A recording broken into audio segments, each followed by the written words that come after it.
আমিরে জামাত ডক্টর শফিকুর রহমান দেশবাসীর কাছে যে নতুন বাংলাদেশের স্বপ্ন দেখিয়েছে, রাষ্ট্র পরিচালনার দায়িত্ব আমাদেরকে দেন, তাহলে আমরা শাসক হব না, আমরা সেবক হব। আজকে এই ব্রেস্ট ক্যান্সার সংক্রান্ত সচেতনতামূলক একটি অসাধারণ ব্যতিক্রমধর্মী আয়োজন বাংলাদেশ জামাত ইসলামীর কেন্দ্রীয় মহিলা বিভাগ যে করেছে, নিশ্চয়ই আপনারা সেটা এখন দেখতে পাচ্ছেন, উপভোগ করছেন।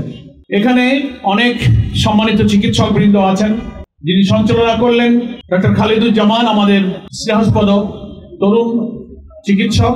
আগামী জাতীয় নির্বাচনে এই আসনে তিনি জামাত ইসলামীর মনোনীত প্রার্থী। এখানে অনেক জামাত নেতৃবৃন্দ আছেন, ইসলামী ছাত্র শিবির, শ্রমিক কল্যাণ ফেডারেশন, আমাদের যুব বিভাগ, আমাদের মহিলা বিভাগ, সব মিলিয়ে এটা আমাদের একটা ব্যতিক্রমধর্মী কেন্দ্রীয় আয়োজন। বসুন্ধরা ডায়াপেন্ট এখন আরো উন্নত। এই হট এয়ার থ্রোট অপশিট দ্রুত শোষণ করে সোনামণিকে দেয় কোমল অনুভূতি। আমি আল্লাহর কাছে যেমন শুকরিয়া আদায় করছি, আর এই আয়োজকদের জন্য আমার কৃতজ্ঞতা যে আগামী দিনে আমাদের সম্মানিত আমিরে জামাত ডক্টর শফিকুর রহমান দেশবাসীর কাছে যে নতুন বাংলাদেশের স্বপ্ন দেখিয়েছে।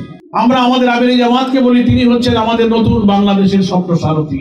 তিনি বলছেন, মহান আল্লাহ তাআলা যদি আমাদের উপরে দয়া করেন, এদেশের মানুষ যদি আমাদেরকে ভালোবেসে আসন্ন নির্বাচনে রাষ্ট্র পরিচালনার দায়িত্ব আমাদেরকে দেন, তাহলে আমরা শাসক হব না, আমরা সেবক হব।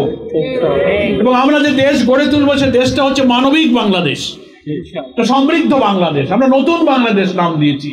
তার কারণ হলো দীর্ঘ 17 বছরের ফ্যাসিবাদী কর্তৃত্ববাদী শাসনের কবলে পড়ে এই জাতির মানবতা, মনুষ্যত্ব ধ্বংস হয়েছে, পশুত্ব পাশবিকতার বিকাশ লাভ ঘটেছে। সেটাকে আমরা বিদায় করে দিয়ে